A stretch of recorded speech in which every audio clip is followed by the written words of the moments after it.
Bueno, a partir de ahora estoy grabando la clase, ¿eh? Así que vamos a hacer las cosas bien, ¿sí? Bueno, recuerden que los beneficios de la registración para el trabajador son la jubilación futura, la obra social durante la vida activa para la cobertura médica y el acceso al seguro de desempleo en caso de extinción del contrato de trabajo, pero sin la culpa del trabajador. Esto, por ejemplo, si el trabajador renunciara por decisión propia, como es una extinción unilateral donde el empleador no tiene la culpa, o sea, una renuncia realizada correctamente, en ese caso no va a tener acceso al seguro de desempleo, ¿sí? Ya saben, cualquier consulta, duda que vaya surgiendo me dicen, cortamos y contesto la pregunta o me la hacen al final como ustedes quieran, ¿sí? Bueno, la familia también va a tener beneficios, porque obviamente va a poder gozar de la cobertura brindada por la obra social en caso de enfermedad, ¿sí? También van a tener acceso al cobro de las asignaciones familiares, que son sumas de dinero que paga el sistema de seguridad social, es decir, no las paga el empleador, sino que la paga la ANSES, que es el organismo a nivel nacional que se encarga de esto, como puede ser la asignación por hijo, en el caso de los trabajadores activos en blanco, ¿sí? La asignación familiar por hijo, o por ejemplo también la ayuda escolar anual, que es una ayuda que se paga una sola vez al año, sobre todo cuando empiezan las clases en ese momento, para que el trabajador tenga un ingreso extra que va a cubrir la contingencia que surge por la carga económica que causa el inicio de las clases para los chicos, ¿sí? Bueno, y también la registración del contrato beneficia a la sociedad en general porque la seguridad social se sustenta en el principio de solidaridad, que significa que los trabajadores activos van a sostener o van a solventar a los pasivos, ¿sí? Por ejemplo, ya lo vieron con la profesora Silva esto, si ustedes recuerdan las retenciones que se hacen en los recibos de sueldo, hay una retención que se llama Ley 19.032, que es la retención por PAMI, ¿sí? Y el PAMI es la obra social de los jubilados y pensionados a nivel nacional de la Argentina, ¿sí? Bueno, los trabajadores activos se les hace un descuento de la remuneración en los recibos de sueldo mensuales. Un descuento es por esa ley 19.032, que es un 3% básicamente promedio, y ese 3% va al PAMI para solventar la cobertura médica de los jubilados y pensionados, que ya no están aportando al sistema porque ya lo hicieron durante su vida activa. Así que ustedes, si están trabajando actualmente, o todos los trabajadores activos, en este momento están aportando para mantener el sistema de cobertura social de los jubilados y los pensionados, ¿sí? Eso para que tengan en cuenta que la registración del contrato, o sea, esta obligación del empleador cumplirla es importante para que la sociedad se beneficie en general. Bueno, y las consecuencias disvaliosas de la no registración, que es básicamente lo que nos trae hoy el tema, como tema principal, es una problemática social, el tema de la no registración, o también llamado trabajo en negro, vulgarmente se lo denomina trabajo en negro, porque no solo le provoca daños a la parte trabajadora, es decir, a los trabajadores, sino también a toda la sociedad en general, ¿sí? A los trabajadores porque si un trabajador está completamente en negro, ¿sí? Es decir, no está registrado en la FIP ni en la ANSES, no tiene las condiciones mínimas para llevar una vida digna, ¿sí? Porque está dentro de un trabajo precario, informal, ¿sí? Bueno, esa vida digna la tendría si tuviera cobertura médico-asistencial, si tuviera un salario familiar, o sea, los beneficios que tienen los trabajadores registrados, el trabajador no registrado no los va a tener. Es decir, si tiene una enfermedad o un accidente, por ejemplo, si va a jugar con los amigos al fútbol, un trabajador, ¿sí? Y sufre una lesión y eso no le permite volver a su trabajo porque tiene que estar con muleta o con silla de ruedas, ¿sí? Una lesión grave, bueno, en ese caso no va a poder atenderse en un sanatorio privado donde va a necesitar cobertura de obra social porque al no estar registrado el contrato no va a haber aportes ni contribuciones a la seguridad social de la obra social y por lo tanto no va a tener cobertura de obra social. ¿Sí? Entonces, bueno, la Argentina, por suerte, va a poder atenderse en el sistema público de salud, ¿sí? Pero no va a poder tener cobertura de una obra social sindical o privada, ¿sí? Salvo que tenga cobertura propia, que la pague de su bolsillo a una medicina prepaga. Bueno, tampoco va a tener derecho al salario familiar, que son las asignaciones familiares, porque obviamente si no está registrado no va a haber contribución patronal que solvente el sistema de asignación familiar y ese trabajador no va a existir para el ANSES, para el Sistema Único de Asignaciones Familiares no va a existir, entonces no va a cobrar ningún tipo de salario familiar por tener carga de familia, ¿sí? Y en caso de extinción del contrato, por despido, como ese trabajador no existe para la AFIP ni para el ANSES, ¿sí? Tampoco va a tener derecho a cobrar un seguro de desempleo, ¿sí? Así que fíjense todos los perjuicios que le provoca al trabajador no estar registrado debidamente. Bueno, y al final, acá podemos hacer una salvedad, que tampoco va a tener cobertura de riesgo del trabajo. Acá ya les hago una separación, no sé si la profesora Silva se las hizo, pero es importante que desde ya lo sepan. No son lo mismo las enfermedades profesionales o accidentes de trabajo que los accidentes inculpables o enfermedades inculpables, ¿sí? La definición es que los accidentes del trabajo o enfermedades profesionales son aquellos que tienen una relación de causalidad suficiente con la prestación de servicio en relación de dependencia, ¿sí?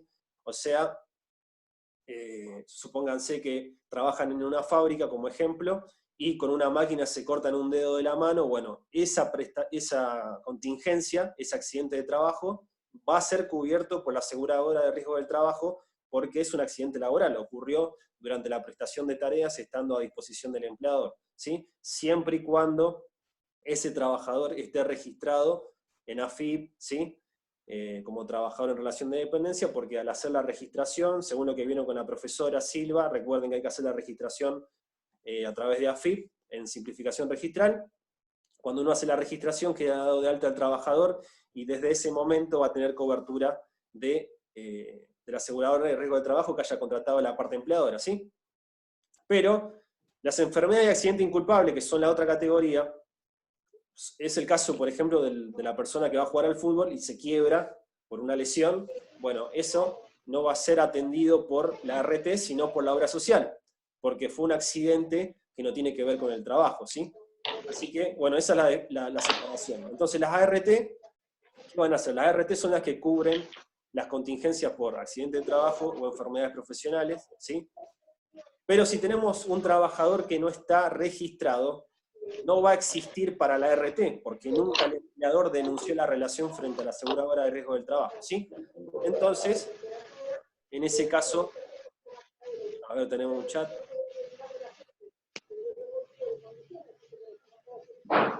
Muy bien, desactiven los micrófonos.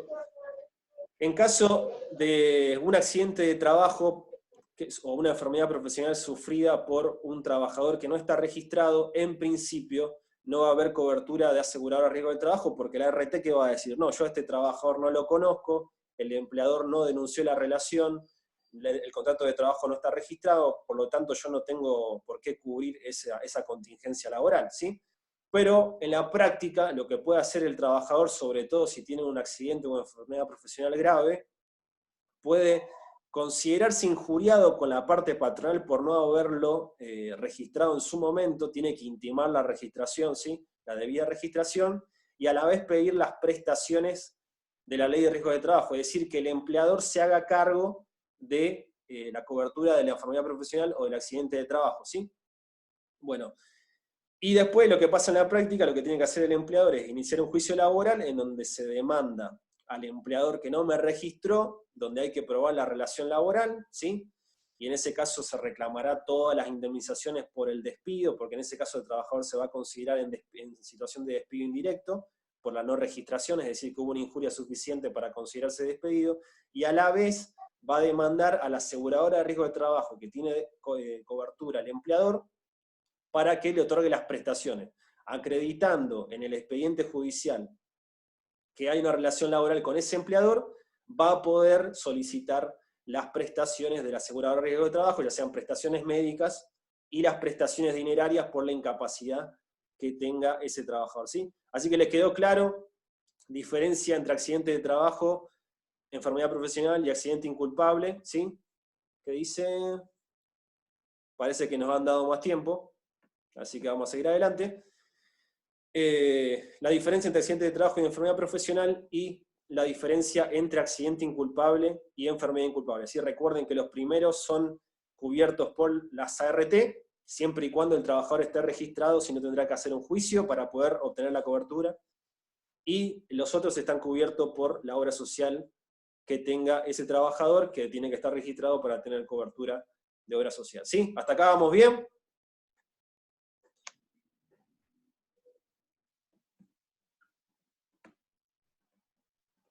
Buenísimo.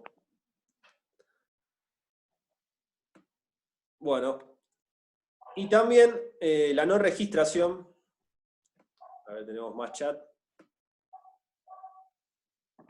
La no registración tiene como una consecuencia disvaliosa contra la sociedad, ¿sí? Provoca un daño a la sociedad en general, a la sociedad económica y social, porque provoca evasión fiscal, provoca evasión previsional, porque obviamente si tenemos trabajadores en negro, es decir, no registrados, el empleador se exime por esa remuneración que está pagando en negro, se exime de pagar contribuciones patronales. Las contribuciones patronales solventan todo el sistema de seguridad social, ¿sí? Y hay ciertos microsistemas de la seguridad social que están solventados exclusivamente por el empleador, así que en ese caso, por eso se perjudica el sistema de seguridad social, previsional y fiscal. También, en caso de no registración, el empleador que no está registrando a sus trabajadores va a incurrir en competencia desleal con los empleadores que sí cumplen con sus obligaciones impositivas, tributarias y previsionales, ¿sí? O sea, porque el empleador que cumple va a tener mayores gastos, a pesar de estar contribuyendo a la seguridad social y beneficiando al trabajador y a la sociedad en general, y el empleador que no cumple solamente está mirando su propio bolsillo, ¿sí? Así que va a haber una competencia desleal, ¿sí? Y un desfinanciamiento del sistema de seguridad social.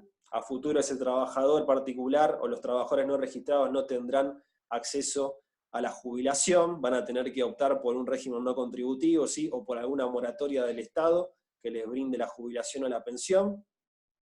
Y también los que van a resultar perjudicados por la no registración van a ser los sindicatos, ¿sí? Porque un descuento o una retención que se le hace a los trabajadores en el recibo de sueldo es el aporte sindical, que ronda entre el 2,5 y un 3% de descuento que se hace al trabajador, y también los empleadores deben realizar una contribución patronal hacia el sindicato de la actividad donde esté nucleada la actividad del trabajador, ¿sí? Bueno, después cuando demos seguridad social vamos a desarrollar mejor todo esto en lo que tiene que ver con los porcentajes y vamos a ver bien los microsistemas. Esto para dar una introducción, ¿sí? Así que hasta acá, estas son las consecuencias beneficiosas y no beneficiosas de la registración y la no registración, ¿sí? Así que hasta acá espero que hayan entendido.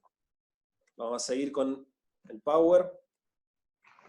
A ver, ahí está. Bueno, la obligación registral del empleador. Acá empezamos a hablar de la Ley Nacional de Empleo, que no es la ley de contrato de trabajo, ¿sí? Hasta acá les vine hablando de la ley de contrato de trabajo en los videos, que es la ley 20.744, recuerden que era la década de 70, bueno, esta Ley Nacional de Empleo, 24013, es del año 1991, entró en vigencia en diciembre de 1991, ¿sí? Bueno, y lo que vamos a analizar hoy es el título 2, el capítulo 1 del título 2, que se llama de la regularización del empleo no registrado, ¿sí? Fíjense que la finalidad de la ley es, en principio y en general, regularizar las relaciones no registradas, ¿sí? O sea, el trabajo en negro o el efectuosamente registrado. Y la Ley Nacional de Empleo me va a establecer cuáles son los requisitos que debe cumplir el empleador o el empresario para que un contrato de trabajo pueda considerarse debidamente registrado. O sea, yo tengo que ir a la Ley Nacional de Empleo para poder definir cuándo un trabajador está en blanco, cuándo un contrato de trabajo o una relación de trabajo está registrada. ¿Y en qué artículo me establece esto la Ley Nacional de Empleo? En el artículo 7, ¿sí? El artículo 7 dice que se entiende que la relación o el contrato de trabajo está registrado cuando el empleador hubiera inscrito al trabajador en el libro especial del artículo 52 de la Ley de Contrato de Trabajo, ¿sí? Fíjense que acá hay que ir a la Ley de Contrato de Trabajo, hay que leer el artículo 52 para saber qué dice. O sea, si el empleador ya cumple con esta obligación, ya por lo menos está medianamente registrada la relación laboral, ¿sí? O también lo puede hacer, en vez de inscribir la relación o el contrato en el libro del artículo 52, lo puede hacer en la documentación laboral que haga sus veces, según lo previsto en los regímenes jurídicos particulares. Esto hace referencia básicamente al registro único de personal, que es un libro distinto al libro especial del artículo 52, es un libro, el registro único de personal, que pueden llevar las pymes, ¿sí? Las pequeñas y medianas empresas, que tienen su propia ley, ¿sí? Pero bueno, es muy difícil, en general esa ley especial de las pymes, la 24.467, no se aplica en la práctica en general, porque las pymes, para ser consideradas tales, deben reunir ciertas características que se fijan en esa ley, ¿sí? Y en general las pymes no lo cumplen. Entonces, como no lo cumplen, no pueden ser incluidas dentro de esa normativa, por lo tanto, en general, el empleador deberá utilizar el libro especial del artículo 52, ¿sí? Bueno, y también el empleador, inciso B del artículo 7, tiene que inscribir el contrato de trabajo o la relación laboral en los registros mencionados en el artículo 18, inciso A, que básicamente esto es el Sistema Único de Registro Laboral, ¿sí? Si ustedes van al artículo 18, inciso A de la Ley Nacional de Empleo, de la 24013, van a ver que el título es Sistema Único de Registro Laboral. Bueno, se los resumo. El Sistema Único de Registro Laboral fue creado en 1991 y eliminó el Instituto Nacional de Previsión Social y las cajas de subsidios familiares, ¿sí? Y concentró la registración en la obra social correspondiente. O sea que hoy en la práctica, ¿qué es lo que tiene que hacer el empleador para considerar debidamente registrada la relación? Tiene que inscribir al trabajador en el libro especial del artículo 52 de la Ley de Contrato de Trabajo, ¿sí? Y tiene que inscribir la relación en el Sistema Único de Registro Laboral, que esto en la práctica implica hacer lo que les explicó la profesora Silva en la clase pasada. Tienen que inscribir el contrato de trabajo desde el primer día de la relación a través de AFIP, ¿sí? En el sistema de simplificación registral o mi simplificación, tienen que inscribir la relación o contrato allí, ¿sí? Dando de alta al trabajador, y de esa manera inscriben la relación ante la AFIP, ¿sí? Que la AFIP ha agrupado a todos los empleadores a través de la clave única de identificación tributaria, con la CUIT, ¿sí? Y ha agrupado a todos los trabajadores con el CUIL, con el Código Único de Identificación Laboral. Entonces, con esa inscripción en AFIP, ya el trabajador está dado de alta en el Sistema Único de Registro Laboral, ¿sí? O sea, en AFIP y ANSES, y también va a estar dado de alta en la obra social correspondiente. Cumpliendo estos requisitos, ¿sí? Estamos ante una situación totalmente registrada, totalmente normal, que sería lo ideal que suceda en la práctica. Ya sabemos que en la Argentina hay una alta informalidad y esto no sucede, ¿sí? Así que bueno, al final del artículo me dice el artículo 7 que las relaciones laborales que no cumplieren con estos requisitos se considerarán no registradas. Y el decreto 2725 del 91 es un decreto reglamentario justamente de la Ley Nacional de Empleo que me aclara que para considerar que el contrato de trabajo esté debidamente registrado, ¿sí? Tenemos que cumplir con el inciso A y el inciso B en forma conjunta. Es decir, tengo que inscribir la relación en el libro especial del 52 y en el Sistema Único de Registro Laboral, es decir, inscribir el contrato ante la AFIP, ¿sí? ¿Hasta acá venimos bien?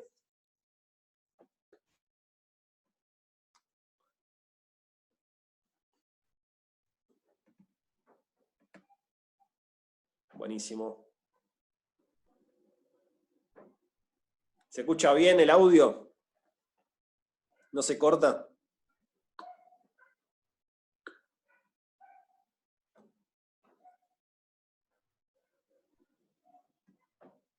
Bueno. Cualquier consulta me dicen, ¿eh? Bueno, entonces tenemos dos situaciones, ¿sí? El no cumplimiento puede ser un contrato totalmente no registrado, es decir, un empleador que ni siquiera inscribió la relación laboral en sus propios libros, ¿sí? Porque debería tener por lo menos un libro de comercio y el libro del artículo 52, y tampoco inscribió la relación laboral o el contrato ante la AFIP, ¿sí?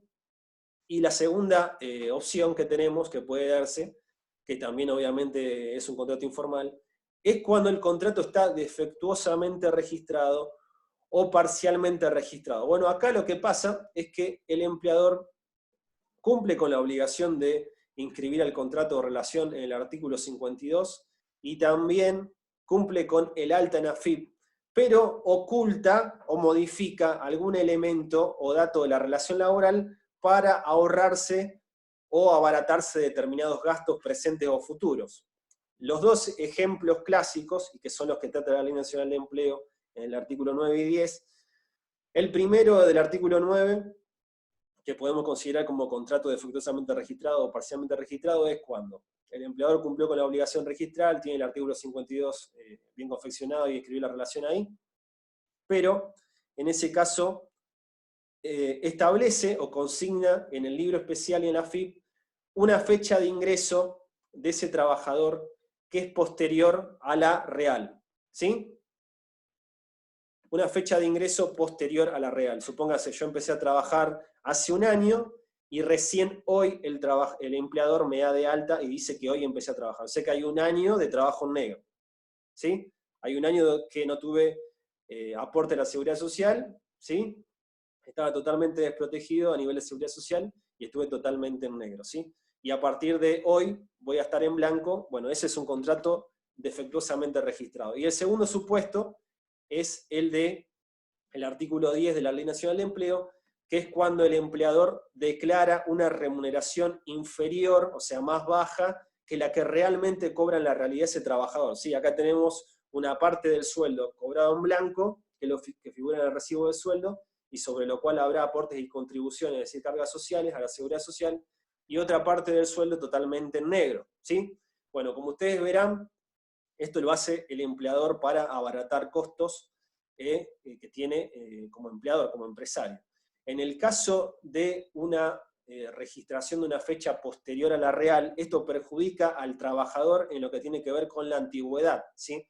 Porque en general los convenios colectivos de trabajo y la ley de contrato de trabajo establecen beneficios en base a la antigüedad, como puede ser, por ejemplo, el cobro de adicionales, ¿sí? Si yo, por ejemplo, si pertenezco a un determinado convenio colectivo de trabajo, el convenio preverá que por año de antigüedad se me irá aumentando un porcentaje de la remuneración, ¿sí? Como al no estar registrada toda la antigüedad de ese trabajador, porque una parte está en negro, porque no se declaró la fecha de ingreso real, bueno, ese trabajador va a estar perjudicado en lo que tiene que ver con el cobro de adicionales.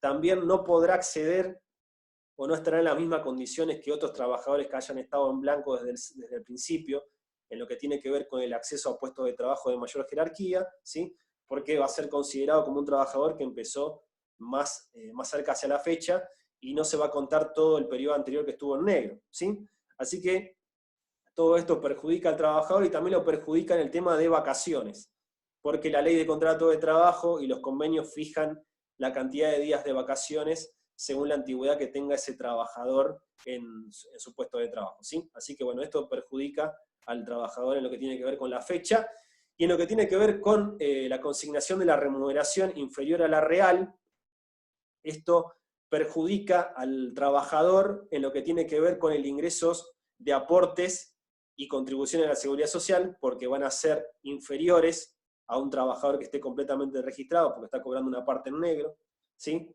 Y también se va a perjudicar al trabajador en todos aquellos conceptos que deba cobrar, como pueden ser las vacaciones proporcionales o las vacaciones cuando goza de las vacaciones, ¿sí? Estando el contrato de trabajo activo, y también en lo que tiene que ver con la liquidación del aguinaldo, ¿sí? El SAC, el sueldo anual complementario, esto no sé si no lo vieron todavía, después lo vamos a ver, en remuneración, ¿sí? Bueno, es el SAC, el aguinaldo, y las vacaciones se calculan teniendo en cuenta los conceptos remuneratorios que cobre el trabajador. Entonces, si hay conceptos que no están registrados, eso no se van a tener en cuenta para calcular las vacaciones ni el aguinaldo. Por lo tanto, el trabajador va a cobrar menos de esos conceptos, va a cobrar menos salario durante las vacaciones y va a cobrar menos SAC de lo que realmente le corresponde por la totalidad de sueldo que se lleva a la casa en su bolsillo, ¿sí? Porque recuerden que una parte está en negro.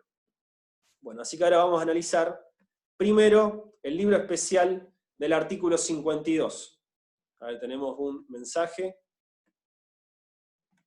Profe, ¿cuándo el empleador cumple con uno solo de los dos ítems? ¿Se considera parcialmente registrado o no registrado? No, en caso de que el empleador cumpla solamente con el inciso A o con el inciso B, va a ser una situación no registrada, porque el decreto reglamentario me dice que debo cumplir con ambos requisitos, ¿sí? Para estar frente a una parcialmente registrada o defectuosamente registrada, el empleador deberá cumplir con la inscripción en el libro del 52 y también en el Sistema Único de Registro Laboral, pero va a ocultar un elemento de la relación, ¿sí? Va a ocultar el tema de la remuneración o el tema de la fecha, ¿sí? Ahora después vamos a ver que estos ejemplos, estas situaciones pueden ser aún mayores. No solamente están los supuestos de registración de fecha y de la remuneración. Pero bueno, por lo menos empecemos con esos dos para no volverlos locos, ¿sí? Bueno, Mariano, no, de nada. A ver, Agustín, ¿cómo se comprueba que el trabajador cobra más de lo que dice el recibo de sueldo o que fue inscrito tarde para que el contrato sea defectuoso? Bueno, esto se va a comprobar seguramente en el 95% de los casos, 90%, en un juicio laboral, porque el trabajador deberá reclamar por esa remuneración que se le está pagando en negro, para que se la inscriba y se la empiece a pagar en blanco, o que sea inscrito correctamente desde la fecha de ingreso, y el empleador, ¿qué va a hacer en la práctica? Va a negar la relación, va a decir que no, que yo le pagaba todo, ¿sí? Va a decir que la fecha de ingreso fue la que él realmente consignó en AFIP y en el libro del 52. Entonces el trabajador, básicamente, en la práctica se realiza con prueba testimonial en un juicio laboral, deberá probar que él realmente cobraba la totalidad del dinero que él dice, ¿sí? El trabajador, y deberá probar la verdadera fecha de ingreso. Después, a través de otras pruebas que se pueden aportar en un juicio laboral, eso lo vamos a analizar en la unidad 3, el trabajador podrá ganarle el juicio al empleador y podrá perseguir el cobro de los salarios que no se le han pagado. En realidad va a perseguir el cobro de la indemnización por la no registración del contrato, ¿sí? Pero bueno, la prueba en general se hace en un juicio laboral. No sé si, Agustín, te quedó claro eso. Bueno, buenísimo. En general se hace con prueba testimonial, básicamente. También se puede hacer una pericial sobre los libros contables que lleva la empresa, que hay algunas presunciones a favor de la parte trabajadora en caso de omisiones registrales o de no exhibición de los libros, que eso lo vamos a ver ahora, que también puede ayudar al trabajador para probar el no registro de la remuneración o la fecha tardía, ¿sí? Bueno, el libro del artículo 52, que es donde el empleador debe registrar la relación. A ver, profe, si está anotado por 4 horas, en realidad trabaja 8, esto también sería defectuoso por remuneración. Claro, eso está previsto, está regulado por el artículo 10 de la Ley Nacional de Empleo. Porque si yo estoy anotado por 4 horas, me están ocultando la remuneración de las otras 4 horas. Sí. Ahora vamos a ver cómo la Ley Nacional de Empleo castiga esto. Bueno, el artículo 52. Todos los empleadores, sin excepción, cualquiera sea la cantidad de empleados que tengan a su cargo, están obligados a llevar libros. ¿Sí? Bueno, uno de estos libros es el libro del artículo 52, que es un libro especial. El artículo 52 se los transcribí completamente porque es importante. Fíjense que dice que los empleadores deben llevar un libro especial registrado y rubricado en las mismas condiciones que se exigen para los libros principales de comercio. ¿Sí? Bueno, registrado y rubricado quiere decir básicamente que hay que pedirle autorización al Ministerio de Trabajo, que es la autoridad en materia laboral, para rubricar el libro, ¿sí? Bueno, para poder tener un libro en debidas condiciones, debo primero pedir la autorización al Ministerio de Trabajo, es el que me va a rubricar el libro, ¿sí? Y a partir de la rúbrica del libro, puedo empezar a utilizarlo para registrar a los trabajadores que ingresan a partir del día de la fecha de la rúbrica del libro, ¿sí? Y debo realizar el trámite de rubricación del libro frente al Ministerio de Trabajo, que tenga jurisdicción en el lugar donde la empresa se desempeña, que tenga su domicilio legal, su domicilio social, sede social, etc. ¿Sí? Y en caso de que sea una empresa grande, que puede tener varios establecimientos en distintas partes del territorio o a nivel internacional, bueno, en ese caso deberé pedir la centralización del libro en un solo lugar. Si no, el empleador, si no realiza ese trámite, va a tener que llevar un libro por cada establecimiento, ¿sí? Lo cual es mucho más engorroso, por eso es preferible que pida la centralización de la rúbrica del libro, ¿sí? Bueno, ¿cuáles son los datos que tiene que tener el libro del artículo 52? El primero es la individualización del empleador, ¿sí? o sea, la razón social, si es una sociedad, o el nombre y apellido, si es una persona física, el nombre del trabajador que contrata, el estado civil del trabajador, soltero, casado, divorciado, la fecha de ingreso o egreso, que acá es donde puede haber una falsedad registral, ¿sí? Las remuneraciones asignadas y percibidas, segundo supuesto de falsedad registral que puede darse, y la individualización de personas que generen derecho a la percepción de asignaciones familiares. Bueno, acá el empleador le tiene que preguntar al trabajador si tiene carga de familia, si tiene un cónyuge y hijos.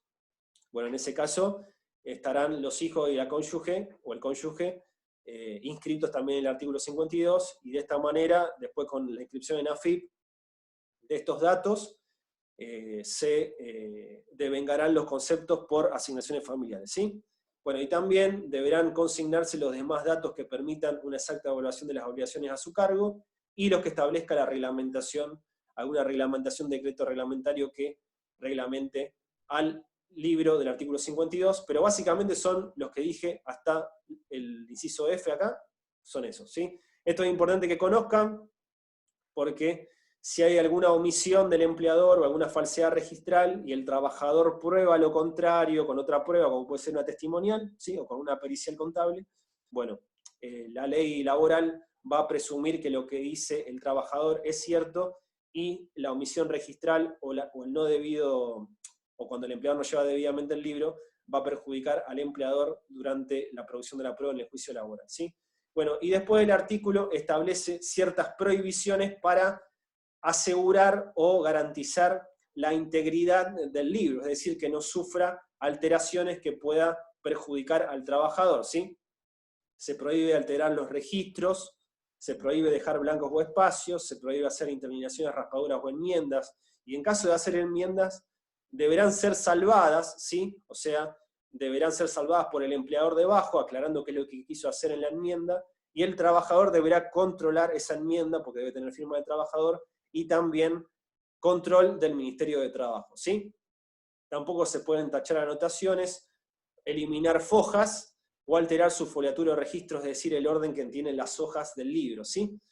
Bueno, obviamente ustedes se darán cuenta que este libro está en la empresa y lleva anotaciones unilaterales del empleador, ¿sí? Así que en materia, si se llega a dar un litigio laboral, el libro del artículo 52 tendrá un valor relativo en materia de prueba, porque todo lo que está sentado en el libro proviene exclusivamente de la parte empleadora, y la parte trabajadora no tiene control sobre este libro, ¿sí?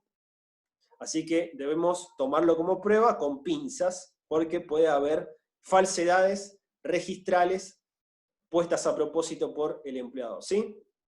Bueno, sigamos. Bueno, la ley sanciona el incumplimiento en el deber de llevar el libro, ¿sí? O el incumplimiento en la no registración en AFIP, con una presunción en favor de la parte trabajadora, ¿sí? Vamos a analizar primero el artículo 55 de la Ley de Contrato de Trabajo, que establece que cuando, por ejemplo, estamos en un juicio laboral, ¿sí? En un litigio donde un trabajador está reclamando su indemnización, o las remuneraciones no pagas, o las multas que vamos a ver ahora por trabajo en negro, ¿sí? Bueno, y el trabajador pide en la demanda que se haga una pericial contable, o que un oficial de justicia del tribunal se acerque a la empresa, a la sede, y que revise los libros que lleva el empleador para ver si están en debida forma, ¿sí? Si se ha sentado en la relación laboral correctamente conforme los requisitos del artículo 52, si se ha cumplido con la registración en AFIP, bueno, etc. ¿Sí? Si, por ejemplo, también se lleva la planilla de horarios del artículo 6 de la ley de jornada, etc. Bueno, en caso de que el empleador no cumpla con la exhibición, si se presenta el perito en la empresa y no le muestra los libros porque no quiero, ¿sí? O porque directamente no lo llevo debidamente, bueno, ese no cumplimiento o esa omisión registral va a beneficiar al trabajador en lo que él diga en su demanda. Por ejemplo, si el trabajador dice, yo ganaba 40.000 pesos por mes, ¿sí? Durante el último año ganaba 40.000 pesos de salario mensual, y el empleador ni siquiera registró la remuneración del trabajador, bueno, entonces el juez laboral va a considerar que lo que dice el trabajador en la demanda judicial, o sea, esos 40.000 pesos, es la remuneración que realmente ganaba, ¿sí? Así que El artículo 55 establece una presunción a favor de la parte trabajadora sobre lo que ella diga, ¿sí? Sobre los dichos de la parte trabajadora en su demanda, cuando haya una omisión registral o una deficiencia registral, o directamente una no exhibición de los libros por una omisión de la parte empleadora, ¿sí? Porque no quiero mostrarle los libros, no le abro la puerta al perito, no le abro la puerta de la empresa al funcionario judicial, bueno, eso tendrá un perjuicio a nivel de prueba para el empleador, ¿sí? Si el empleador muestra debidamente los libros y está todo correcto, no va a regir la presunción en favor de certeza del trabajador, pero en caso contrario sí.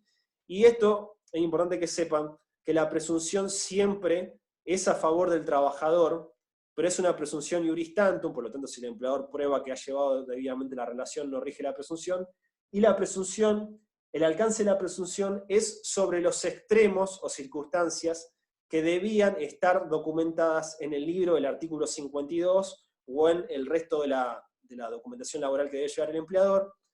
Y, por ejemplo, si yo les nombré la remuneración, bueno, habíamos visto recientemente que las remuneraciones es uno de los elementos que debe consignarse en el libro del artículo 52, por lo tanto, si el trabajador se refiere a la remuneración en su demanda, ¿sí? Y el empleador no consigna debidamente la remuneración aquí, o hay una omisión registral o no muestra el libro, bueno, como es una circunstancia que debe estar registrada en el libro del artículo 52, y el trabajador se refiere a esa circunstancia, tendremos que darle la razón al trabajador, ¿sí? Pero fíjense que en el libro del artículo 52 no me habla de categoría, que puede ser otra falsedad registral o ocultamiento del empleador. Esto sucede, por ejemplo, cuando el trabajador realiza tareas de una categoría superior del convenio colectivo, pero está anotado, está registrado en AFIP por una categoría inferior. Como el libro del artículo 52 no me habla de categoría, si el trabajador reclamara por su correcta categoría, por su correcta registración en la categoría que le corresponde por las tareas que realiza,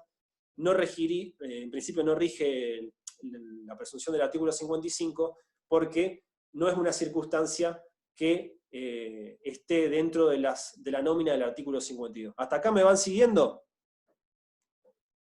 Ya acá vamos entrando en cosas más complicadas, ¿sí?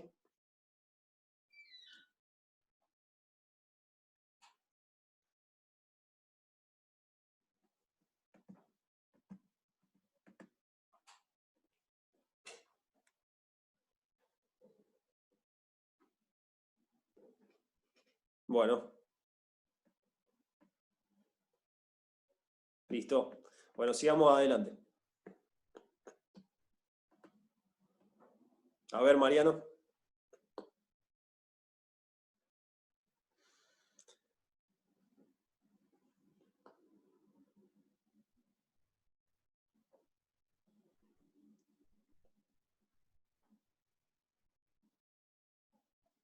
Estoy esperando que Mariano me está por hacer una consulta.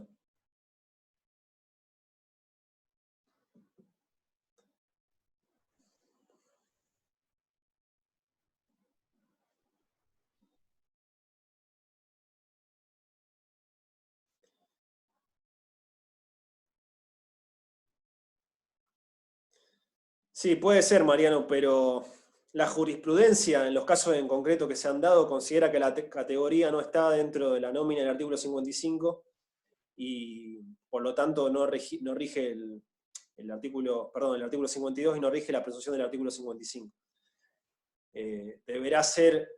Deberá, por ejemplo, prever el convenio colectivo aplicable o el estatuto aplicable, otro tipo de documentación que deba llevar el empleador, en donde sí deba consignarse la categoría debidamente, y en ese caso regirá la presunción del artículo 55 si no lleva debidamente de manera registral la categoría profesional del trabajador.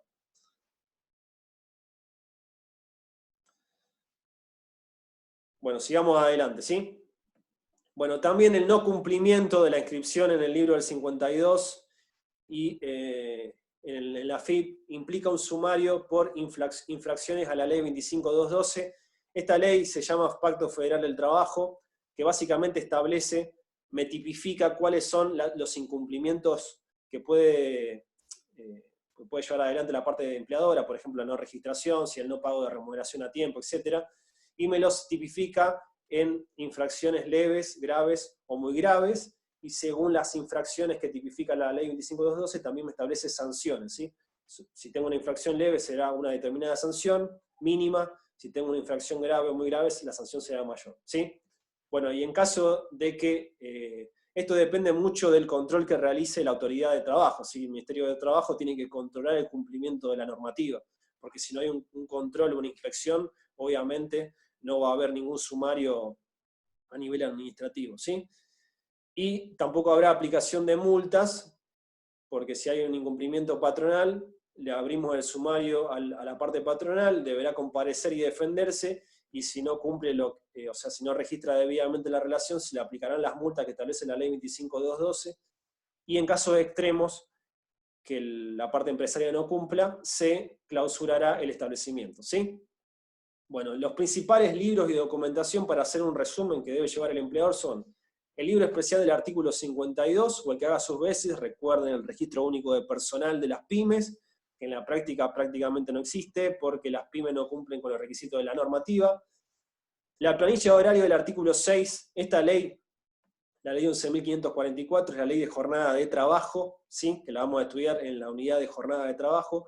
Bueno, el artículo 6, la planilla de horarios, lo tenemos acá, es un papel simple e informal, lo vieron con la profesora Silva en la clase pasada, en donde se figura el nombre y apellido de cada trabajador y los horarios, de la fecha, el horario de entrada y el horario de salida, ¿sí? Y de esa manera debe estar siempre en un lugar visible y público, es decir, que los trabajadores puedan fácilmente verlo y poner los datos que tienen que ir ahí, ¿sí?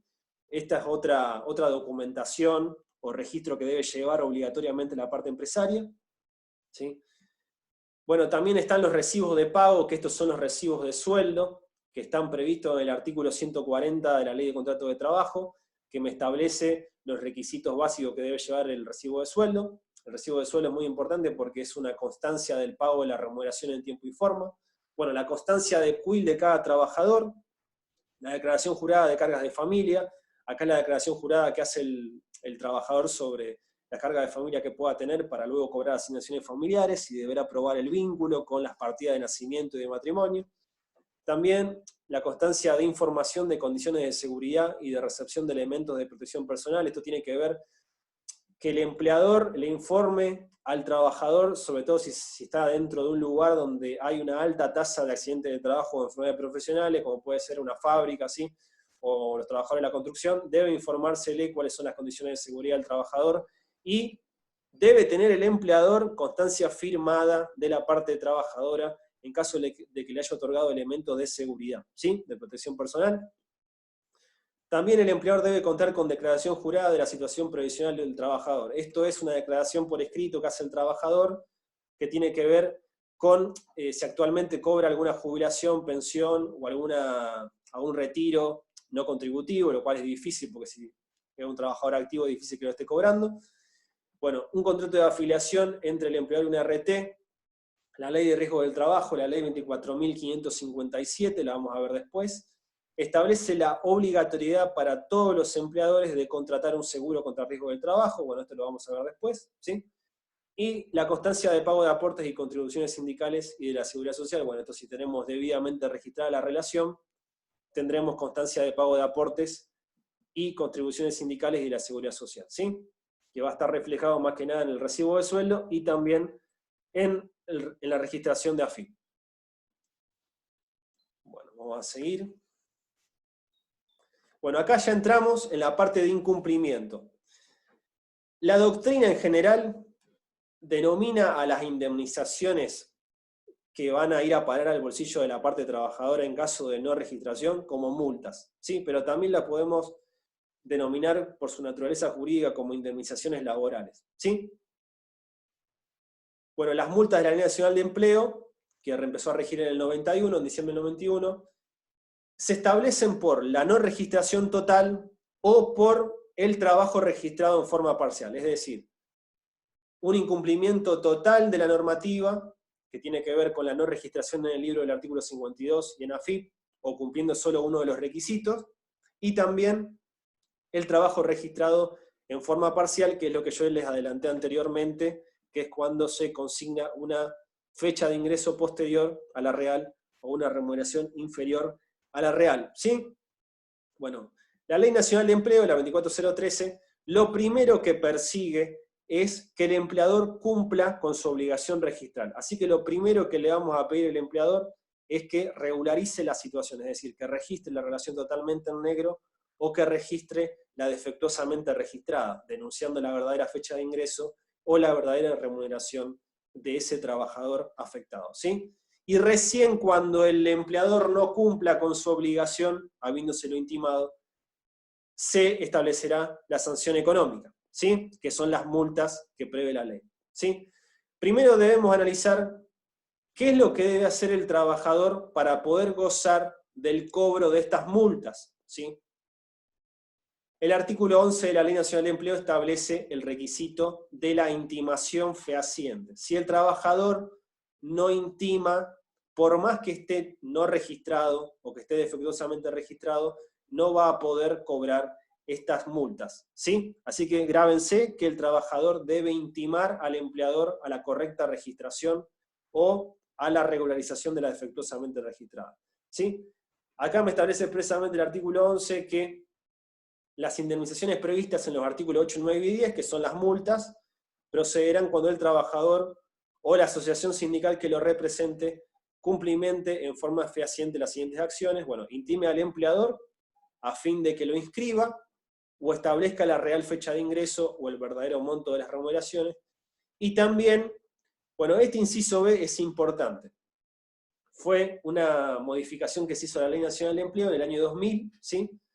Y agregó otro requisito más que debe cumplir el trabajador, que es remitir a la FIP una copia de la intimación, ¿sí? O sea, tengo que intimar fehacientemente al empleador a la registración y debo a la vez, o dentro de las 24 horas hábiles siguientes de esa intimación, enviar una copia a la FIP de este requerimiento, ¿sí? Si no cumplo con estos dos requisitos, no voy a poder cobrar las multas, ¿sí? Bueno, acá el artículo me hace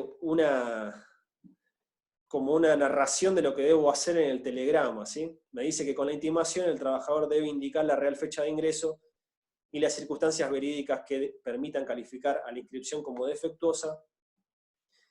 Bueno, y acá está el tema de la regularización, o sea, el fin principal de la ley es que el empleador cumpla. Si el empleador contesta y da total cumplimiento a la intimación dentro del plazo de 30 días, ¿sí? Dentro del plazo de 30 días que son corridos, no son hábiles, ¿sí? Según el decreto reglamentario de la Ley Nacional de Empleo, va a quedar eximido ese empleador de pagar las indemnizaciones que establece la ley, ¿sí? O sea, ¿qué tiene que hacer el trabajador? Tiene que intimar por telegrama o por carta documento, ¿sí? En general se hace por telegrama porque es gratuito, que es el medio fehaciente porque me permite probar la intimación, y a la vez tiene que enviarle una copia de la intimación a la FIP, ¿sí? A partir de que el empleador recibe la intimación, a partir del día siguiente empieza a correr el plazo de 30 días corridos y tiene ese plazo de 30 días corridos para regularizar la situación, ¿sí? Si cumple con la intimación, es decir, registra debidamente el contrato, no van a regir las multas, ¿sí? Y la relación seguirá su curso normalmente, ¿sí? ¿Hasta acá vamos bien? Bueno, acá el decreto reglamentario me dice que el plazo de 30 días se computa en días corridos y que la intimación deberá efectuarse estando vigente el vínculo laboral. Bueno, esto es otro requisito importante porque si la ley persigue la regularización de las relaciones laborales no registradas o defectuosamente registradas, el trabajador sí o sí tiene que intimar estando el contrato vigente. Si el empleador lo despidió o el trabajador se consideró en situación de despido, no va a poder después reclamar la regularización. Tiene que hacerlo estando vigente la relación o el contrato, ¿sí? ¿Hasta acá me entendieron?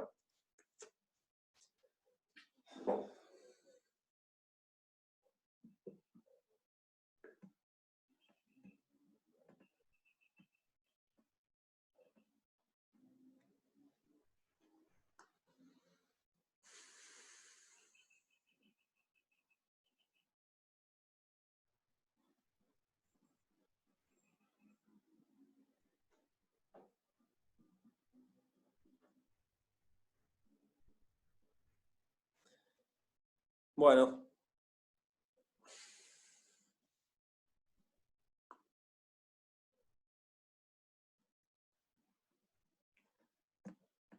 sigamos con la clase entonces. Bueno, acá tienen un ejemplo. ¿Pueden ver bien los telegramas?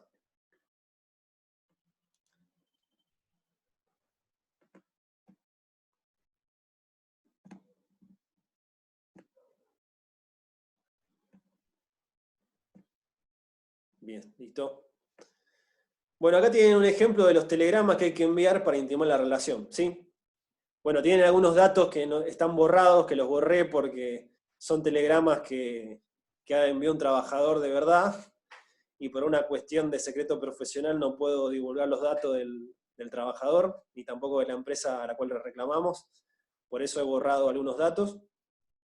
Pero bueno, verán que acá el remitente es un trabajador, hay que poner el apellido y el nombre, el número de documento y el domicilio del trabajador, bueno, la ciudad en que vive y el código postal. Y también, de este lado, el destinatario es la empresa, o sea, el nombre de la persona física del empleador, o la razón social si es una sociedad anónima, en general es el nombre de fantasía, o el nombre de la razón social. Bueno, en este caso justo era un rubro gastronómico. Supónganse que le reclamamos a Rockefeller, o a Johnny B. Good, o al lugar que a ustedes se les ocurra, que sea gastronómico, algún restaurante conocido, o algún bar, por la registración de un trabajador, como puede ser un mozo, una moza, ¿sí? O algún cocinero que no estaba debidamente registrado. Este es el caso de un trabajador que estaba dentro del convenio colectivo 130 del 75, que es el convenio colectivo de los empleados de comercio, ¿sí? Y estaba dentro de la categoría de maestranza. Bueno, fíjense que se le da 48 horas a la parte empleadora para que conteste el telegrama, pero en realidad luego le damos un plazo de 30 días, que es lo que establece la normativa, para que regularice la relación. ¿Sí? Y después acá lo que hace el trabajador es denunciar su verdadera fecha de ingreso, bueno, sí, el 19 de septiembre de 2014, y también denuncia su verdadera remuneración. Y denuncia la jornada de trabajo. ¿Sí? Y a la vez que intima la registración, también envía la copia a la AFIP, ¿sí? Que la AFIP acá en Rosario tiene dos domicilios principales, uno en calle Alvear, 149, y el otro está en Cochabamba y Presidente Roca, o en este caso lo envía a calle Alvear, en donde lo que hay que hacer es informarle a la AFIP que en el día de la fecha se ha enviado tal telegrama a tal persona, ¿sí? Fíjense, acá también están los datos borrados, y hay que copiar íntegramente el texto que le hemos enviado al empleador intimando a la registración. ¿Sí? Esto sería inciso A, artículo 11, inciso B, artículo 11.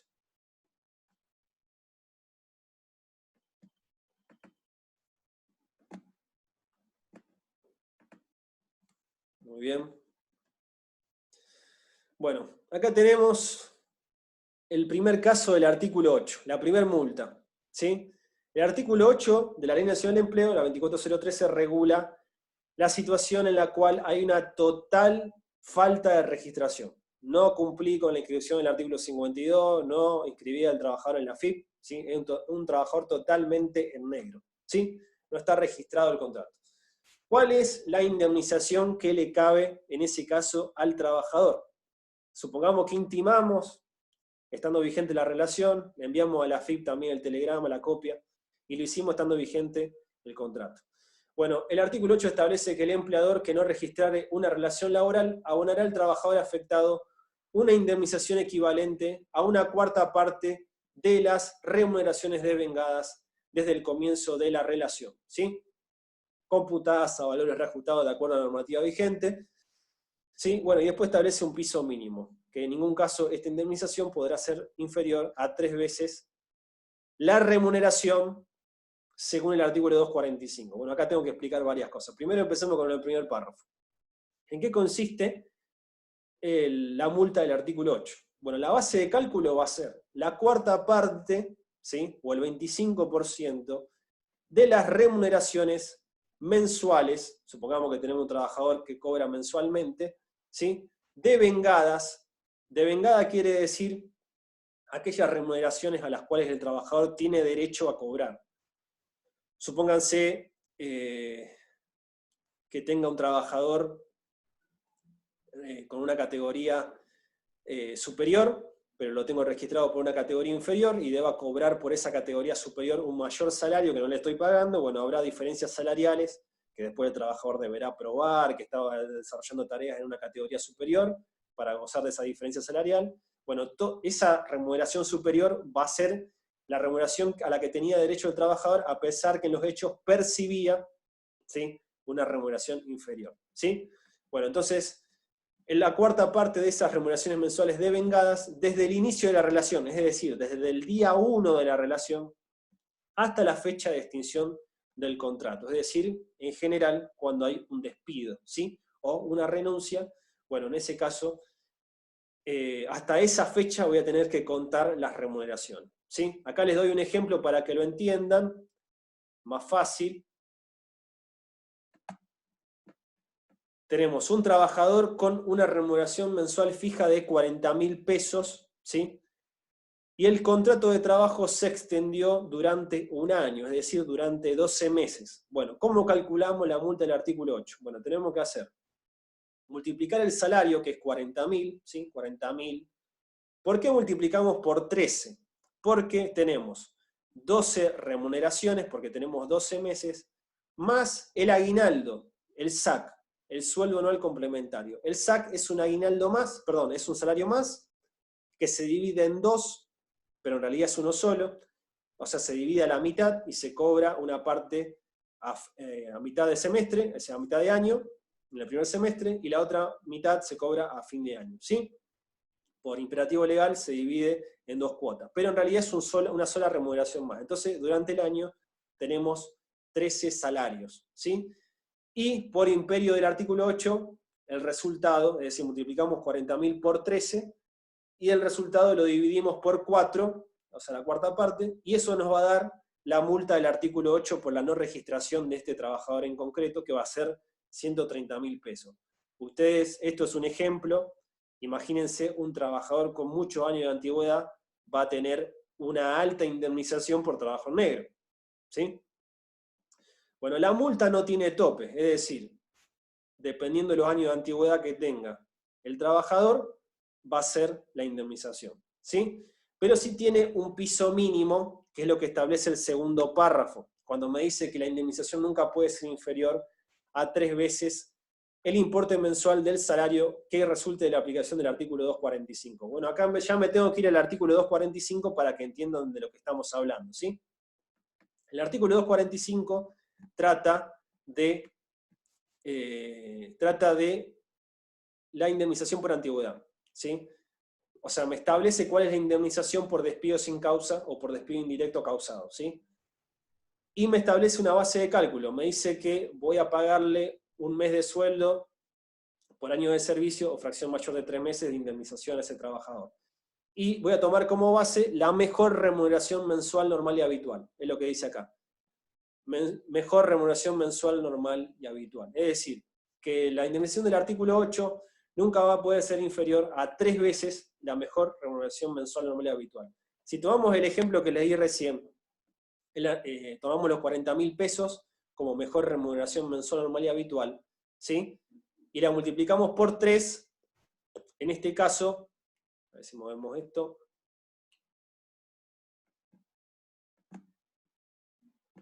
en este caso, si calculamos sin piso la indemnización, supongamos que no existe el segundo párrafo del artículo 8, y la calculamos sin piso, y seguimos lo que dice el primer párrafo, la indemnización va a ser de 60.000, porque multiplicamos 40.000 pesos por 6 meses de antigüedad, y lo dividimos por 4, nos va a dar 60.000 de indemnización del artículo 8.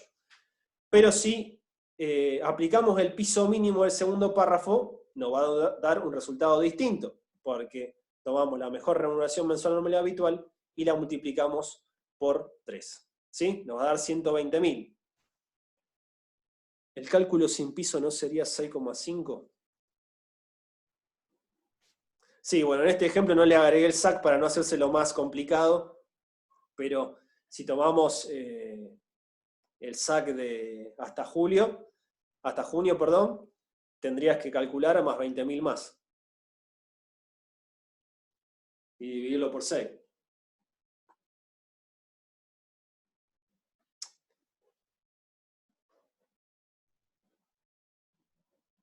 Bueno. ¿Se entendió el tema de que el piso beneficia a la parte trabajadora? Beneficia básicamente a los trabajadores de menor antigüedad, ¿sí? Porque si no, el empleador va a poder despedir, va a poder deshacerse de los trabajadores de menor antigüedad pagando una indemnización inferior, si no existiera el piso mínimo. ¿Hasta acá me siguen en el artículo 8? Es importante que entiendan el artículo 8 para entender los artículos que siguen.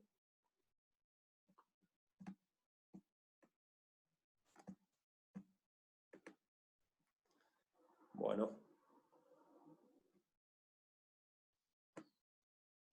Bueno, entonces sigamos adelante.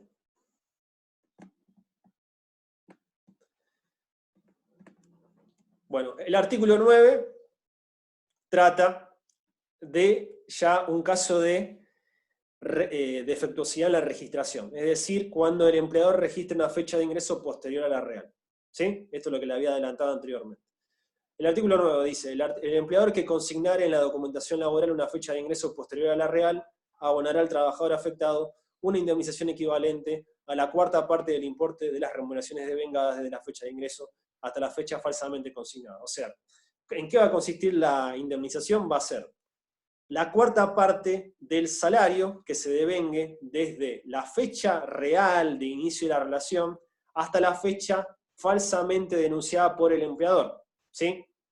Como ejemplo podemos dar un trabajador con una remuneración mensual de 35.000 que intima a la correcta registración en febrero del 2020, denunciando como fecha de ingreso el 1 de febrero del 2015, cuando en realidad la verdadera fue el 1 de febrero de 2014. Es decir, la verdadera fue en febrero de 2014. Y el empleador recién denunció la relación como iniciada en febrero de 2015. O sea que tenemos un año de no registración de la relación, que estuvo totalmente en negro.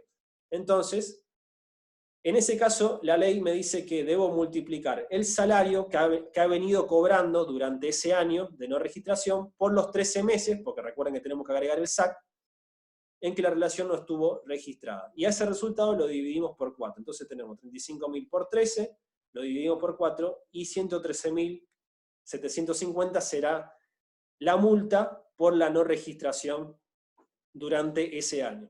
¿Sí?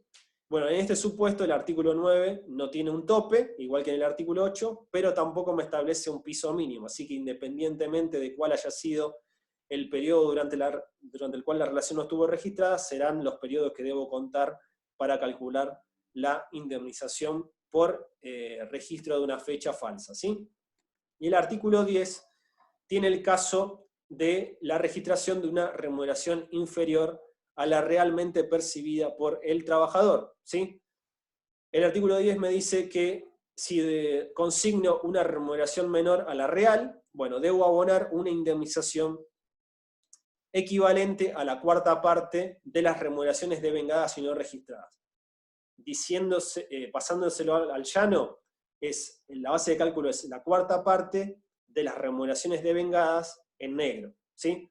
Supongamos que tenemos un trabajador que está correctamente registrado en el libro del artículo 52, que está registrado ante la AFIP, y que además se ha denunciado correctamente su fecha de ingreso, pero desde el inicio de la relación, por ejemplo, cobra, en este caso, en el ejemplo, cobra 40.000 de bolsillo, 40.000 de remuneración bruta mensual, pero solamente tenemos registrado ante la AFIP y en su recibo de sueldo 30.000, va a haber 10.000 que desde el inicio de la relación no estaban registrados. ¿Sí? Así que esos 10.000 debo tomar para calcular en este caso la indemnización.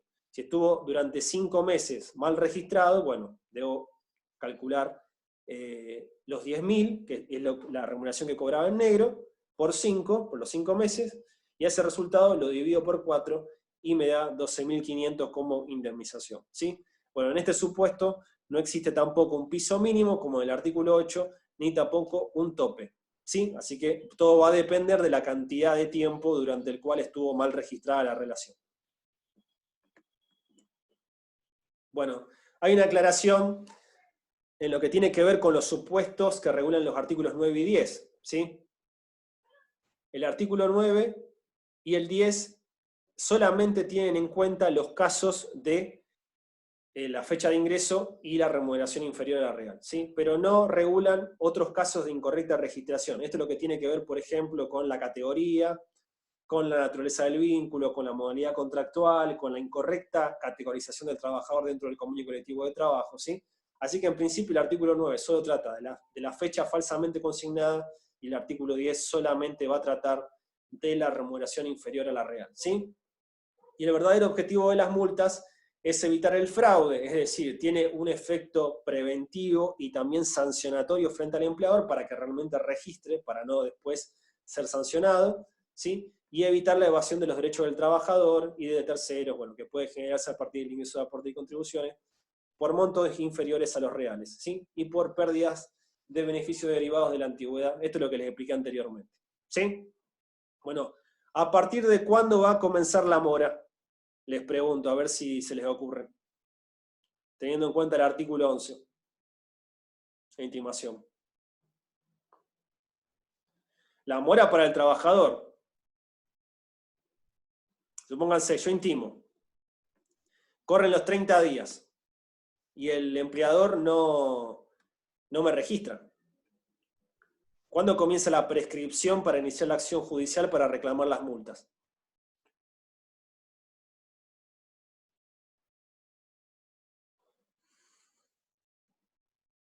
¿Recuerdan la prescripción? ¿Qué significa?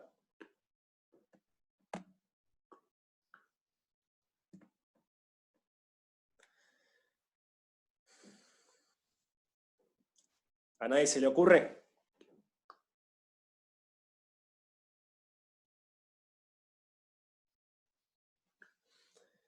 Bueno, como veo que a nadie se le ocurre, bueno, la respuesta es, les explico cómo funciona esto. En la práctica, yo intimo, le doy el plazo de 30 días al empleador para que proceda a la correcta registración, y el empleador, supónganse, que no me contesta el telegrama, ¿sí? Se queda totalmente en silencio y pasan los 30 días. Una vez que se vencen los 30 días corridos, empieza a correr la prescripción porque a partir de ese momento ya el empleador entra en mora porque no cumplió debidamente a tiempo con la registración, ¿sí? Entonces, a partir de ese momento, empiezan los 2 años que establece el artículo 256 de la Ley de Contrato de Trabajo en lo que tiene que ver con la prescripción laboral. Recuerden siempre que, muy bien, Julieta, son 2 años, sí. Tiene 2 años a partir del momento en que el empleador entra en mora, que es cuando se le vencen los 30 días para registrar la relación correctamente, ¿sí? Entonces va a tener 2 años el trabajador para iniciar la acción judicial. Vencido de los 2 años, si no lo hace, perderá el derecho a hacerlo, ¿sí? Recuerden que la prescripción establece un plazo de 2 años para todos los créditos laborales, y este plazo de 2 años es de orden público, por lo tanto, no puede ser inferior ni mayor, ¿sí? En la práctica, el plazo empieza a correr al día siguiente de que el empleador recibe la intimación. Supónganse, yo voy hoy al correo argentino, le envío el telegrama al empleador, le llega mañana, y mañana, entra en la esfera de conocimiento del empleador, a partir del día siguiente, es decir, pasado de mañana de que yo envíe el telegrama, va a empezar a correr el plazo de 30 días, y en el día 31 ya el empleador estará en mora si no cumplió con la obligación registral, ¿sí? ¿Se entendió esta parte de la mora y la prescripción?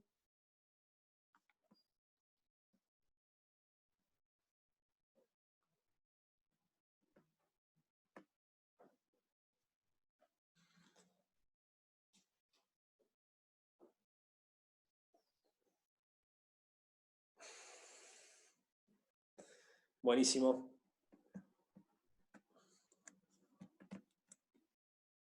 Bueno, y acá tenemos el último artículo que tiene que ver con este tema, que es el artículo 15 de la Ley Nacional de Empleo, que viene a completar, digamos, la protección al trabajador, porque supónganse, ahora le explico lo que pasa en la práctica. El trabajador envía el telegrama. Ustedes imagínense un trabajador que envía un telegrama reclamando la registración de su relación laboral y está en negro, ¿sí? Y encima le envía el telegrama la copia a la AFIP, o sea que denuncia la irregularidad frente a la autoridad de control a nivel fiscal de lo que está haciendo el empleador. Ustedes imagínense lo que va a pensar ese empleador de ese trabajador. Instantáneamente el empleador lo va a dejar sin trabajo. Eso es lo que pasa en la práctica. Por lo tanto, es difícil que un trabajador intime, estando vigente la relación laboral y estando la relación laboral llevándose, digamos, de buena fe y cumpliéndose debidamente, normalmente, ¿sí? Esto en general, la intimación, se realiza ya cuando la relación laboral no da para más, el trabajador se cansó de las irregularidades, ¿sí? Tiene en vista otro trabajo, o por lo menos se cansó de la relación y no quiere ir más a trabajar, ¿sí? Entonces va a buscar la manera de perseguir las indemnizaciones por despido, ¿sí? Entonces lo que se hace es, se envía un telegrama intimando a la correcta registración, ya sea por falta de registración total o por la registración de la fecha verdadera o la remuneración verdadera, y además, en general, se reclama, por ejemplo, el empleador no me está pagando la remuneración hace un buen tiempo, bueno, entonces le reclamo que se me paguen las remuneraciones que no se me ha pagado. El empleador no me deja entrar al establecimiento porque ya no me quiere ver más, no quiere que vaya más. Entonces un día me dice, no, vos no entrás más, me está negando tareas. Es un deber del empleador otorgar tareas al trabajador. Entonces ahí el trabajador lo que tiene que hacer, esto es fundamental, no decir que se lo despidió verbalmente en el telegrama, porque si dice que se lo despidió verbalmente, sonó, ¿sí? Se va a perjudicar porque ya el contrato va a estar extinguido. Recuerden que el consentimiento en general se presta de manera verbal. Entonces el trabajador lo que tiene que hacer es enviar un telegrama como si la relación estuviera vigente, ¿sí? A pesar de que se lo despidió verbalmente, ¿sí? No nombrar el despido verbal en caso de que haya existido, reclamar la registración y, en este caso, reclamar que se aclare la situación laboral o que se pague la remuneración debida o que se cese con cualquier injuria patronal, puede ser insultos, no comportamiento de la parte empleadora, etc. Y de esa manera lo apercibimos al empleador de que si no cumple con esto, con estas obligaciones, lo vamos a considerar en situación de despido. Después vendrá otro telegrama en donde hago efectivo el apercibimiento, me doy por despedido y ya puedo reclamar las otras indemnizaciones de la ley, el artículo 245, preaviso, etc. ¿Sí? Después lo vamos a ver a eso. Así que en la práctica recuerden que el artículo 11 se cumple ya en definitiva cuando la relación no da para más, pero el trabajador debe enviarlo estando vigente la relación, ¿sí? No tiene que decir que lo despidieron verbalmente, porque si no se va a perjudicar, no va a poder reclamar estas multas del artículo 11, el 8, 9 y 10 de la Ley Nacional de Empleo, ¿sí? Así que, como esta conducta intimatoria del trabajador hacia el empleador en general puede provocar la extinción del contrato por una venganza, pongámoslo entre comillas, del empleador, el artículo 15 establece que si el empleador lo despide sin causa, es decir, le manda una carta o documento al trabajador diciéndole a partir del día de la fecha, no necesito más de su servicio, prescindo de su servicio, liquidación final a su disposición, pero no le digo por qué lo despido. Bueno, en ese caso va a regir el artículo 15, que dice que si lo despido sin causa del trabajador dentro de los 2 años, desde que yo lo intimé a que me registre, ¿sí? Bueno, la ley presume, sin admitir prueba en contrario, que he despedido a ese trabajador por la conducta intimatoria que tuvo. Es decir, lo estoy castigando porque me intimó la registración. ¿Sí? Entonces, si hago eso como parte empleadora, se va a duplicar las indemnizaciones que le hubieran correspondido como consecuencia del despido.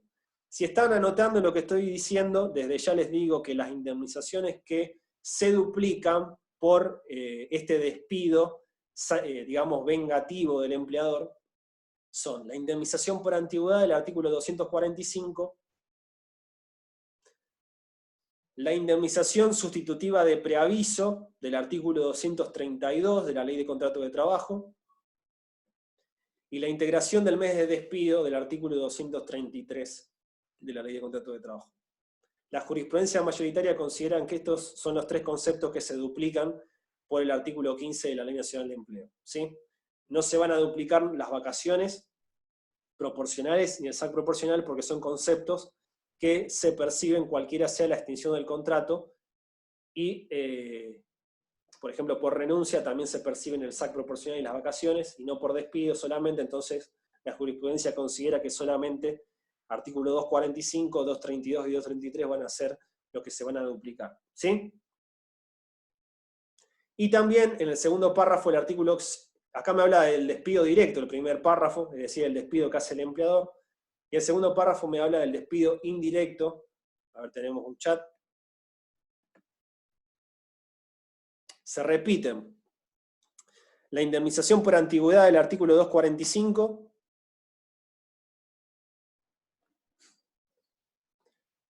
La indemnización del artículo 232 de la Ley de Contrato de Trabajo, que es la sustitutiva de preaviso. Después voy a explicar qué es cada una. Y la indemnización del 233 de la Ley de Contrato, que es la integración del mes de despido. Que son indemnizaciones que se pagan exclusivamente por el despido, ¿sí? Si yo renuncio, que es otra forma de extinción, no me corresponde ni el 245, ni el 233, ni el 232, por lo tanto, en ese caso, no se van a duplicar. Acá estamos frente a un despido directo. No hay renuncia, hay despido, ¿sí? Y el segundo párrafo establece la duplicación de las indemnizaciones, es decir, lo mismo, pero cuando el trabajador se coloca en situación de despido. ¿Qué es lo que sucede en la práctica? Porque el trabajador intima la correcta registración, el empleador se queda en silencio o directamente le contesta el telegrama negándole la relación o negándole todo lo que el trabajador dice en el telegrama, ¿sí? Reconoce la relación, que sería lo peor que puede hacer el empleador, reconocer la relación, porque reconoce la prestación de servicio y empieza a regir el artículo 23 de la LST. En realidad el empleador tiene que negar todo. Bueno, en el caso de que niegue, el trabajador, en ese caso, esto es importante, no tiene que esperar el vencimiento de los 30 días. Porque si ya hay una injuria suficiente para considerarse despedido, ¿por qué voy a esperar 30 días para que el empleador me registre? Si sé que no lo va a hacer, me está negando la relación. Entonces, bueno, ahí directamente el trabajador se da por despedido, que es lo que establece este segundo párrafo, despido indirecto, sin esperar los 30 días. Si el empleador se queda en silencio, esperará los 30 días, y se da por despedido, y también se van a duplicar las indemnizaciones debidas por despido, ¿sí? Bueno, acá esto lo puse para que sepan que el primer párrafo, en caso de despido directo sin causa, es una presunción que no admite prueba en contrario, es decir, el empleador no se puede defender. Si despide sin causa, deberá pagar la duplicación de las indemnizaciones.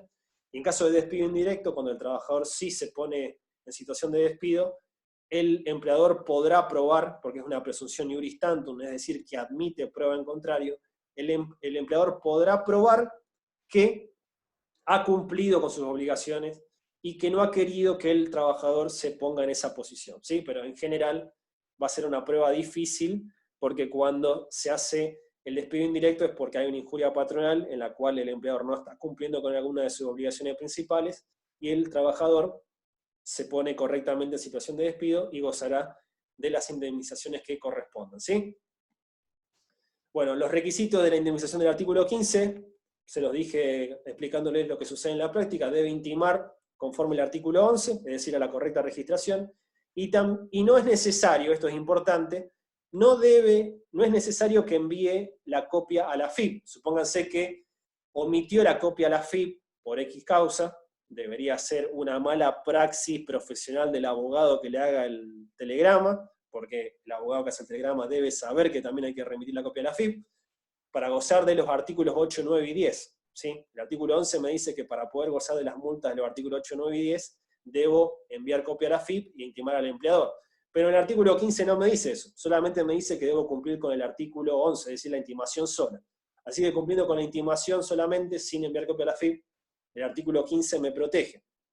Y el requisito sustancial es que se culmine la relación por despido directo o por despido indirecto, ¿sí? El despido directo el que decide unilateralmente el empleador, y despido indirecto el que decide el trabajador, ¿sí? Y la ruptura del contrato debe haberse producido dentro de los 2 años posteriores a la recepción por el empleador de la intimación que le envía el trabajador. Acá tienen lo que les expliqué anteriormente, que el monto de la multa del artículo 15 va a ser la indemnización, perdón, ya me adelanté, la indemnización por antigüedad del artículo 245, más la indemnización sustitutiva de preaviso del 232, más la integración del mes de despido, y el SAC, esto también se agrega, sobre el preaviso y sobre la integración de mes, se agrega el SAC porque es remuneración que se fue devengando, y esto se multiplica por 2, y esto va a consistir en la multa del artículo 15, y la prescripción va a empezar a correr desde la mora, que va a ser desde la fecha del despido, ¿sí? Si el despido es directo, será desde que el momento en que el trabajador recibe en su domicilio la carta de documento, en donde se le avisa que se lo está despidiendo, y a partir del día siguiente empieza a correr la prescripción, y en caso contrario será cuando el empleador reciba el telegrama de despido indirecto, ¿sí? Bueno, hasta acá, ¿cómo venimos? Nos queda un solo tema y termino.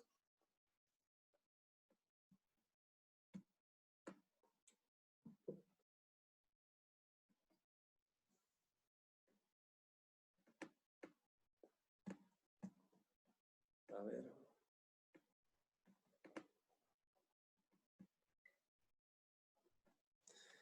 Bueno, Mariano, te explico cómo funciona.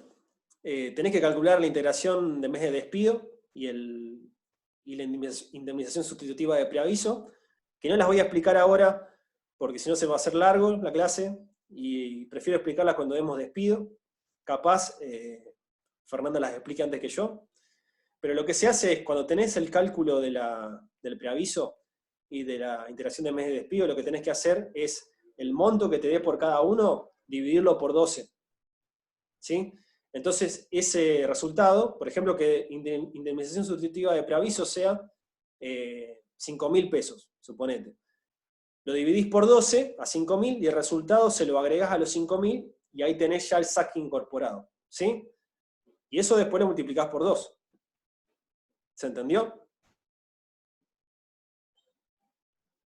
El preaviso, para que le quede claro, es una obligación que tiene la parte empleadora sobre todo. También la tiene la trabajadora, pero en la práctica la que la tiene que dar es el empleador. Cuando va a extinguir el contrato, tiene que avisarle al trabajador que se va a terminar la relación. Lo tiene que hacer con un cierto tiempo de anticipación, que depende de los años de antigüedad de la parte trabajadora. Si tiene menos de 5 años será un mes de anticipación, y si tiene 2 será mayor, a 2 meses. Y si no cumple con el preaviso, tiene que pagar la indemnización sustitutiva, que es lo que pasa en la práctica, porque el empleador no avisa con la anticipación, y le tiene que pagar un mes de remuneración más, o 2 meses, dependiendo de la antigüedad. En el periodo de prueba son 15 días. Bueno, a eso le agregas el SAC, dividido 12, y después por 2, y la integración de mes de despido son los días faltantes del mes. Supónganse que lo despido el día 15 al trabajador, los 15 días posteriores no va a cobrar remuneración, porque lo despedí el día 15, entonces le pago la integración del mes de despido, que son los días faltantes del mes. Eso se le agrega al SAC, porque durante esos días se devengó aguinaldo. Dividís la integración del mes de despido, o sea, los 15 días de remuneración dividido 12, lo sumás a los 15 días de remuneración, y a eso lo multiplicás por 2, más el 245, ¿sí? Que después lo vamos a explicar. Espero que haya quedado claro.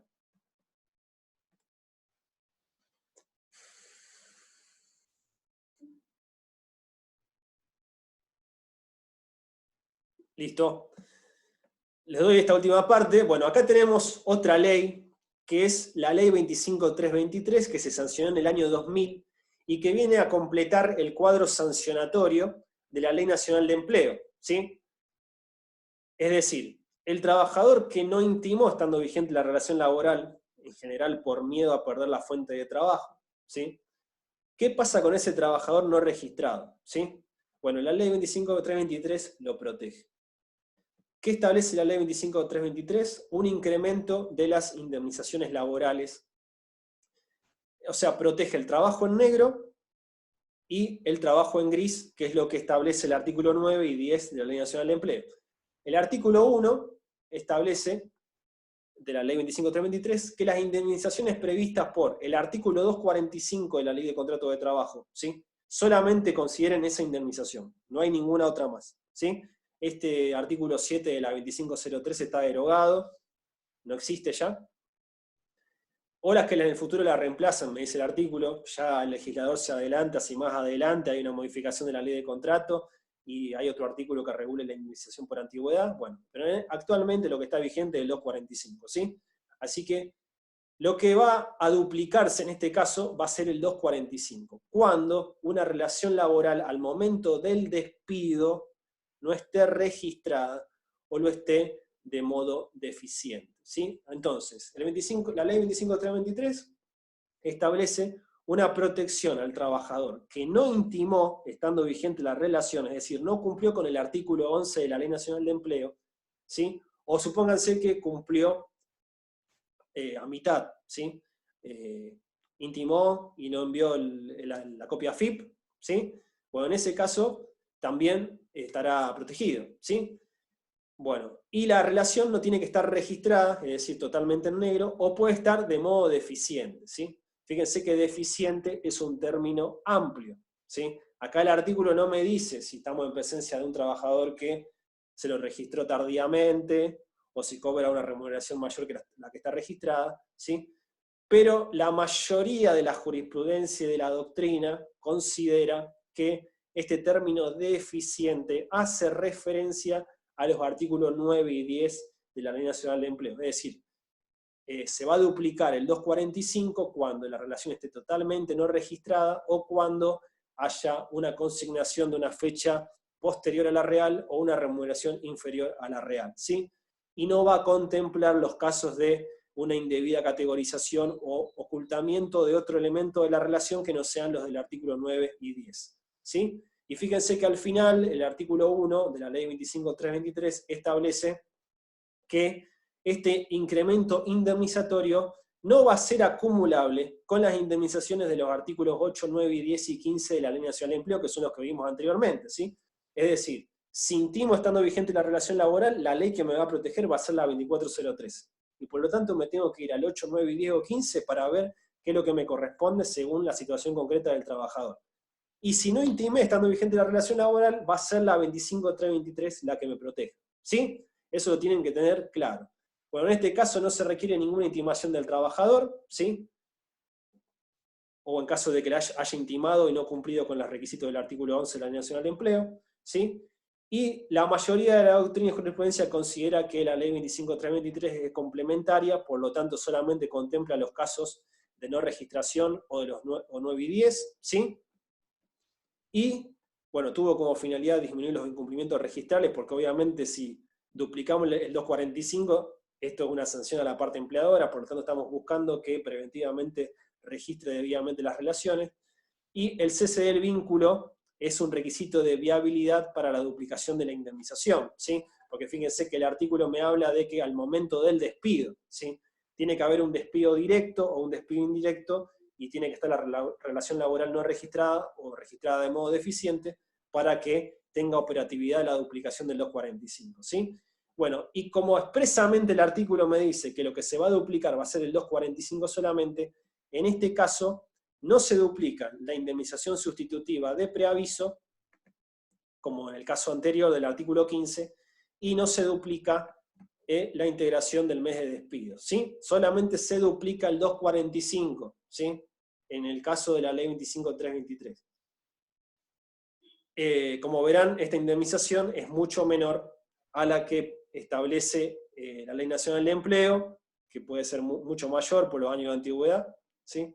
Así que lo ideal es aprovechar mientras la relación laboral está vigente, intimar fehacientemente y perseguir el cobro de las multas de la Ley Nacional de Empleo, ¿sí? Bueno, hasta acá creo que esto es lo último. ¿Tienen alguna duda? ¿Alguna consulta?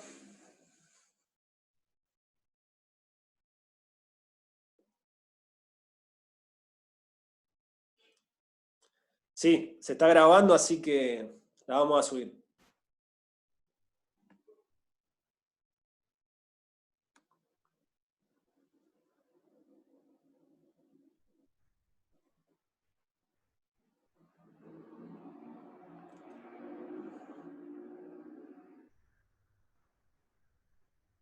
¿Les quedó todo claro?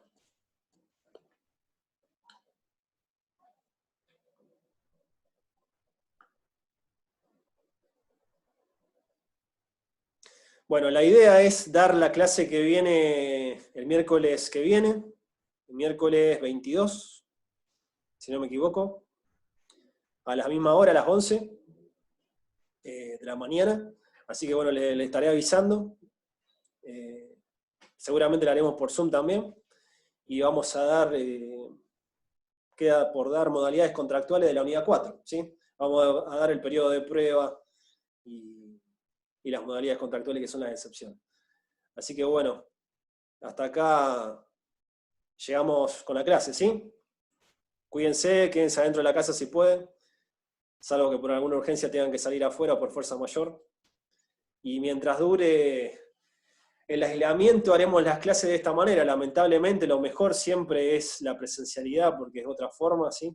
Es una forma mejor de dar las clases, pero bueno, por lo menos hoy con la tecnología podemos tener este acercamiento, ¿sí? Así que bueno, ya saben que estoy a disposición, cualquier cosa que quieran preguntarme, me avisan por el grupo de Facebook o al mail. Gracias a ustedes, ¿sí? Así que bueno, doy por finalizada la clase y cuídense todos. Nos vemos.